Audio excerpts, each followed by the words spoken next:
I'm not gonna lie, this is an exciting moment for me. My first ever sim racing wheel was a Logitech G27, and I've grown and improved alongside various racing wheels from Logitech. So to now see the company that helped me get into sim racing, releasing a high-end direct drive wheel, well, that makes me a little warm and fuzzy inside. But that's definitely enough fanboying for this review. I'm here to give my impartial thoughts on this new Logitech Pro Racing Wheel. And this wheel is really entering the sim racing world in a completely different landscape to when it last released the product. Rolling back a few years to the release of the budget-friendly G923, and it was a time when budget-friendly gear and belt-driven wheels really dominated the market. If you wanted a more professional sim racing wheel, you had to spend big money on a direct drive wheelbase. But fast forwarding to 2022, and that has all changed. Sim racers have been treated to a wide array of smaller, cheaper and more accessible direct drive wheelbases. Now, if you want to jump into direct drive sim racing, you don't need to take out a bank loan anymore.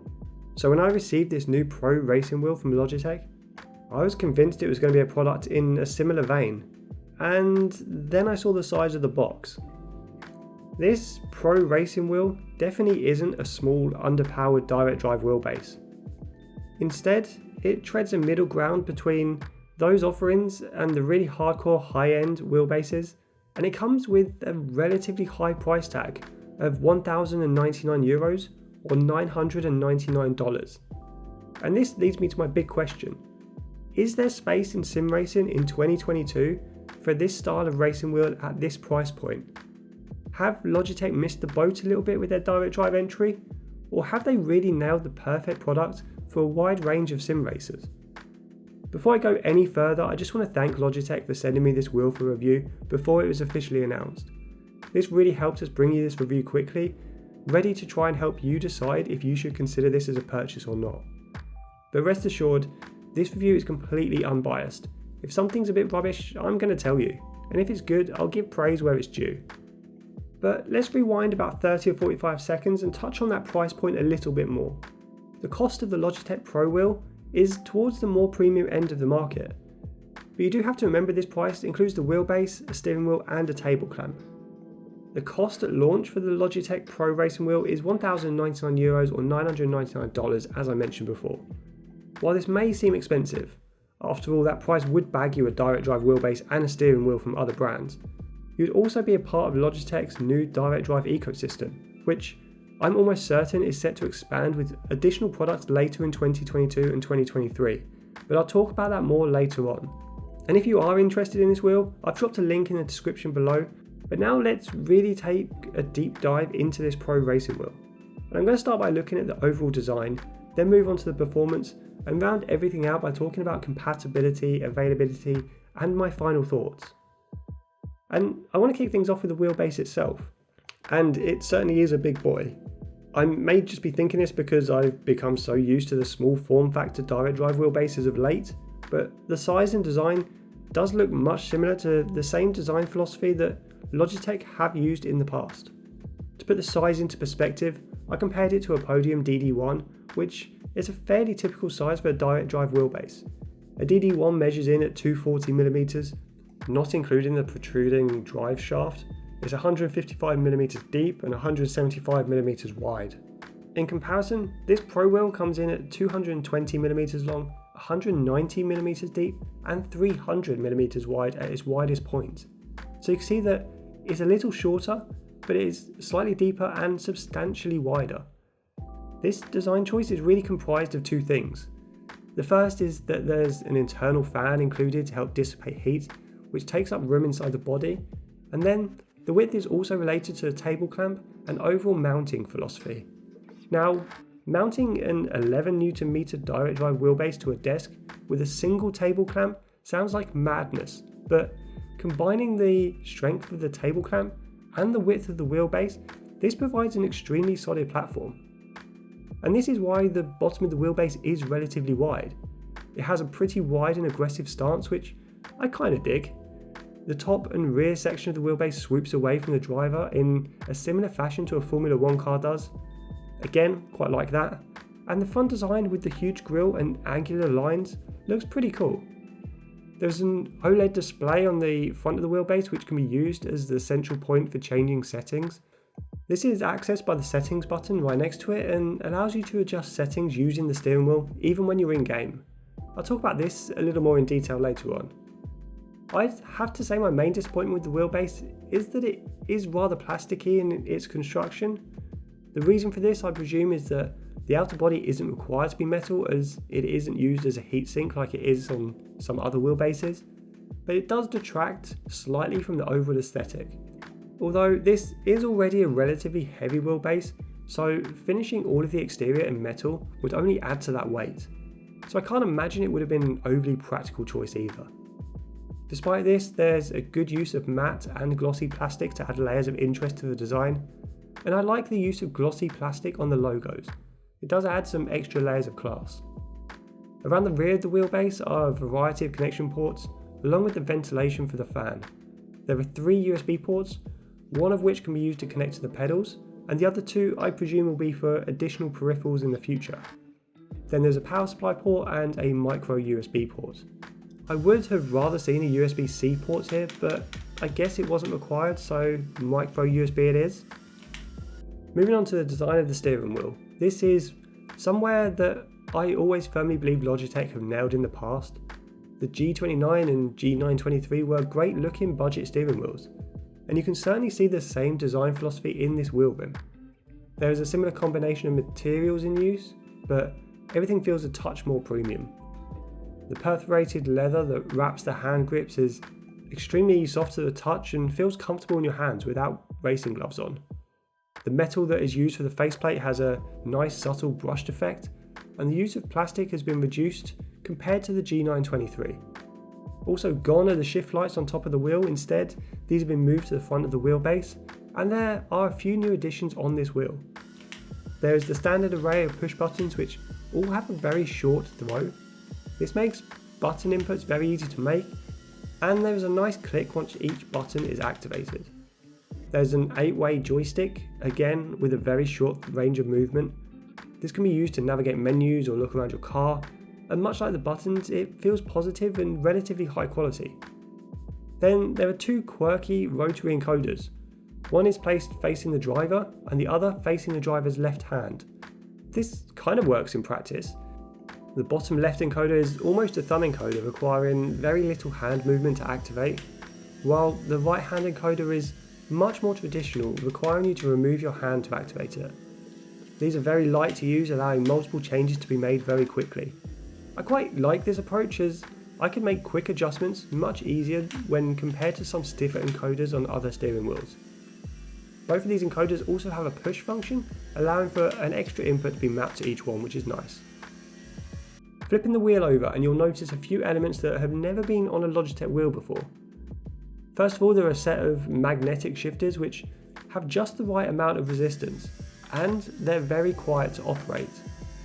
These are a breath of fresh air, as most modern day steering wheels have extremely loud shifters. The shifting on this Pro wheel is effortless and very smooth, and just below the shifters are a couple of dual clutch paddles. These have the same metal construction as the shifters and are analog. This allows you to map them to a variety of functions, including throttle and brake if you wish, or to use as a true dual clutch. Within G-Hub you can set the bite point of the shifters, allowing for a perfect getaway from the line every time. And then there's the quick release. This marks the first time Logitech has included a quick release, and it points to them potentially releasing additional steering wheels in the future. The quick release has been developed to be smooth, lightweight, and function without any issues. The design takes a rather familiar form factor, especially if you've been using the Fanatec QR1, but this isn't a bad thing.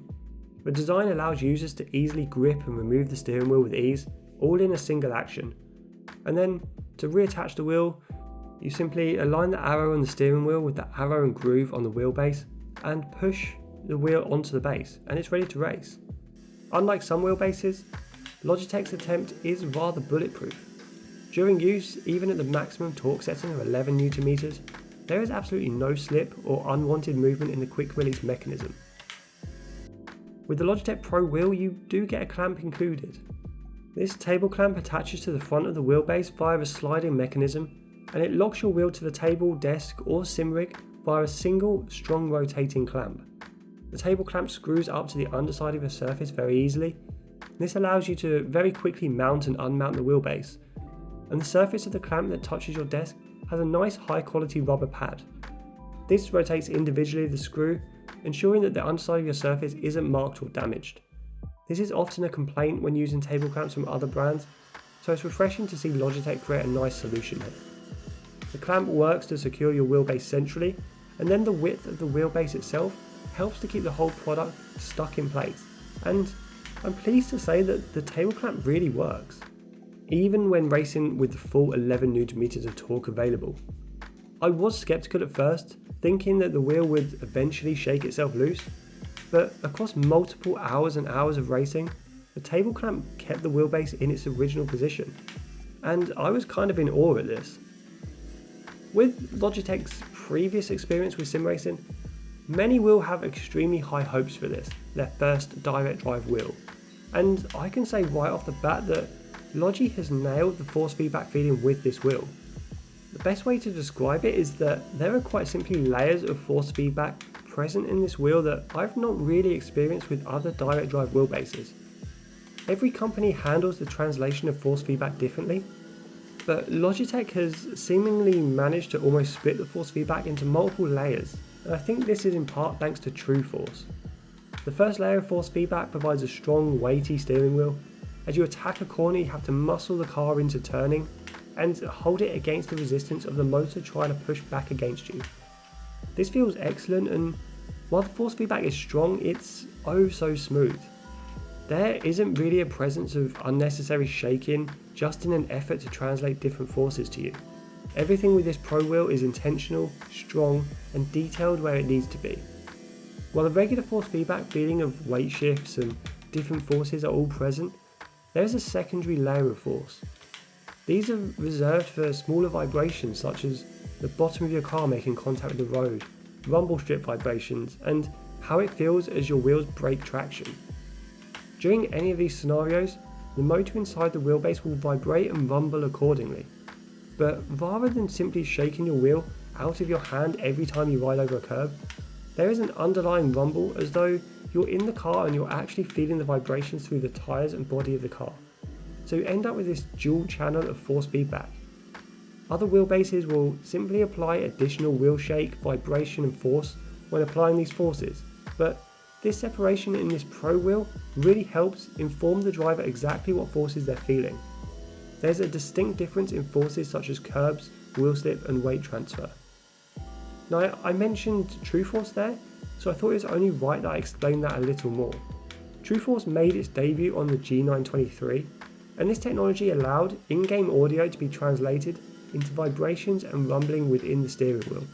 This meant that if you rev the car while not moving, you could feel the revs through the steering wheel. With this Pro wheel, TrueForce returned and has been reworked to produce an even more immersive experience. TrueForce feeds right into the physics engine and extracts a variety of different in-game audio cues and effects. Then the software within the wheel translates these effects into a variety of vibrations within the steering wheel. There are now elements such as a slight jerk or vibration when you shift up or down, and you'll feel varying levels of vibration as your wheels slip across the track surface. Additional elements such as engine revs, rumble strip vibrations and car vibrations under acceleration are all also present. And these vibrations work alongside the force feedback generated from the direct drive motor to produce a strangely realistic feeling.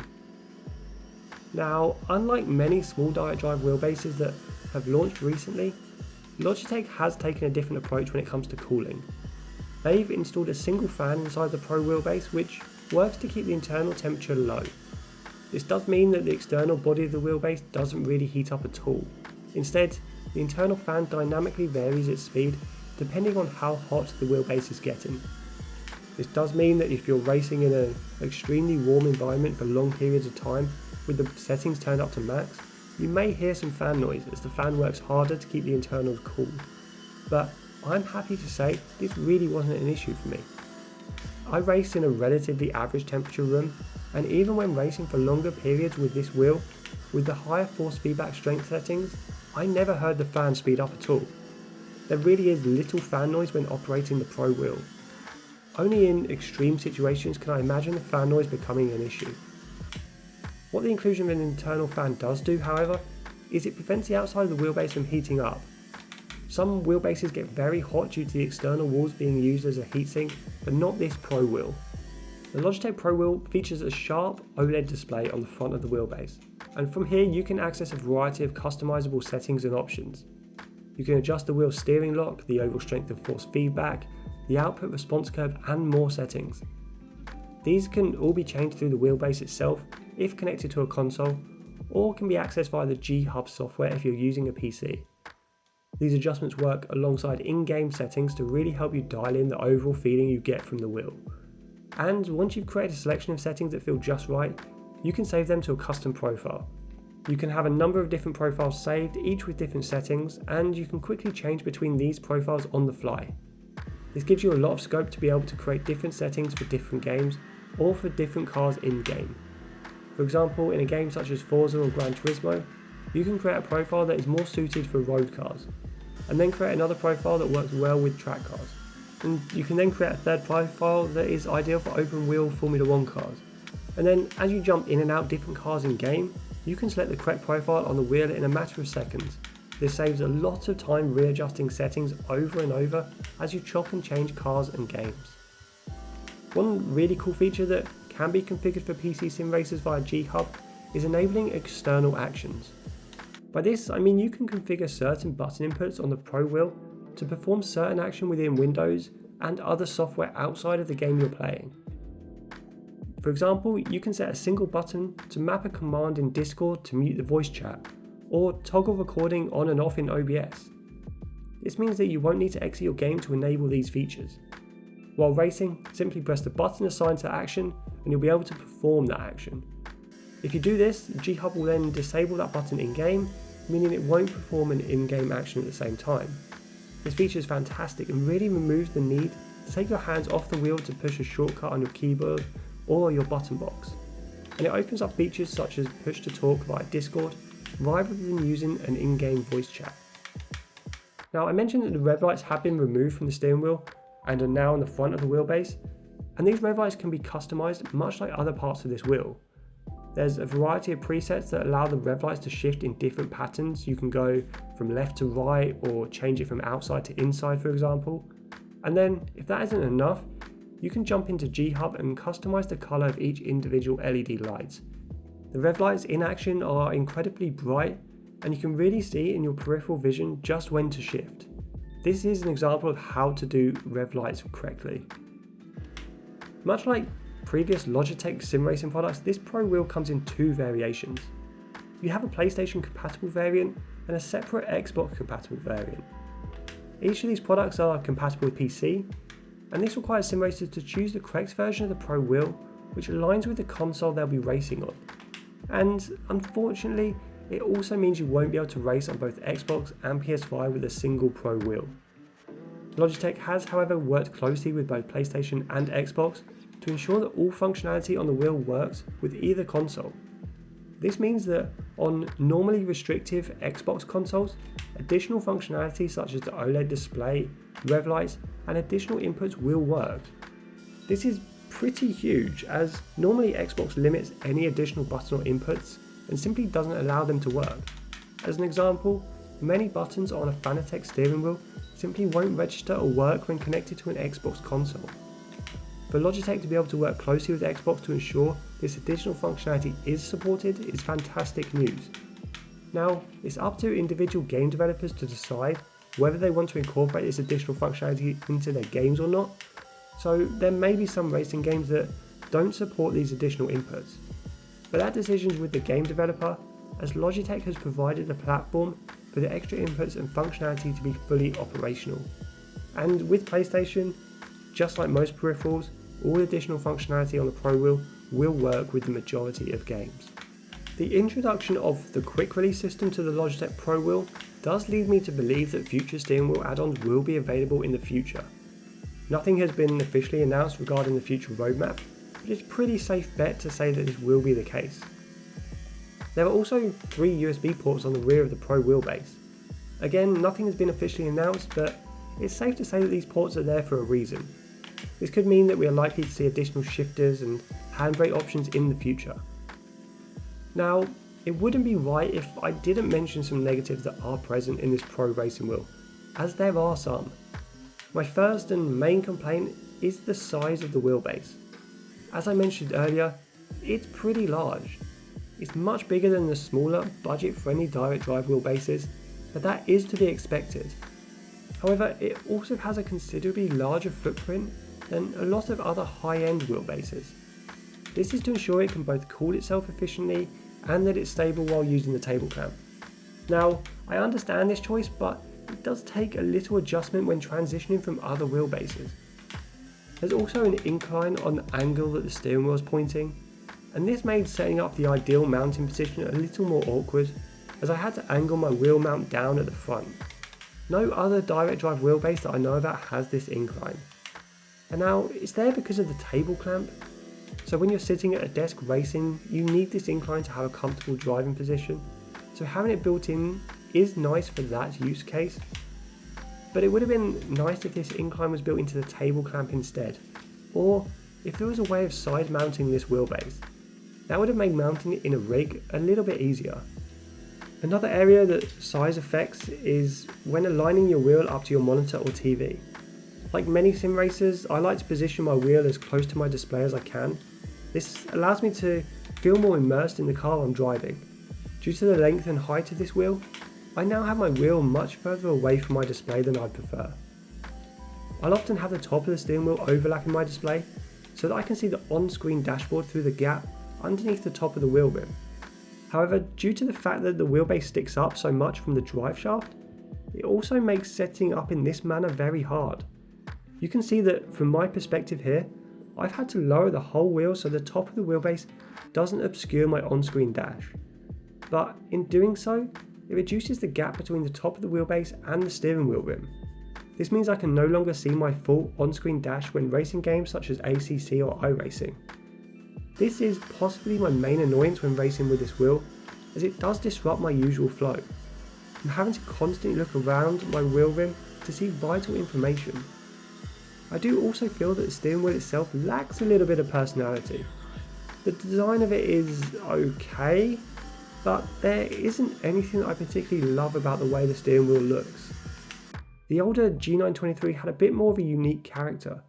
The angled lines and skinny faceplate made the wheel unique. However, this Pro steering wheel, its design is extremely similar to other steering wheels available.